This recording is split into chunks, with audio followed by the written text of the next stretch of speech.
There's a lot of reading and good thinking on rapid prototyping and, having good ideas out there and getting your failures out of the way, but I think that also ignores the human element of people getting attached to their ideas.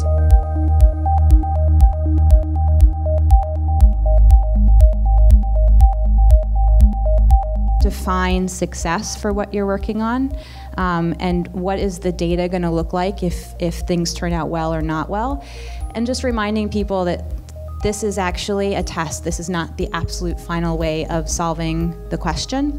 And so we're going to be tracking things, and if it's not going in the direction that we agreed together that it needs to go, then we can come back and look at a different flow or a different design or a different functionality. But at least then they know, my opinion's been heard, and it actually can come back around if what we're talking about right now is not going to work. I personally feel that we should be generating a lot of waste. We should keep our sort of conceptual trash bin overflowing with ideas, because it's ultimately the place where there may be some really great ideas in there that you can come back to when the time is right. But I think just shared understanding of what's our definition of done, like how are we going to validate that this feature or this component or this piece of our product is working as planned, makes it, and agreeing on that ahead of time makes it much less controversial downstream.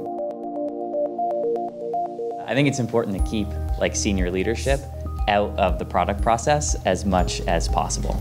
And I think that's something that we've learned at HubSpot over time. And I think if Brian Halligan, who's our CEO, were here, he would say the same thing himself. I think in the early days of the product, when the company was smaller, when the team was smaller, he definitely had it was much more opinionated and had a lot more thoughts about what the product should be and how we should build the product.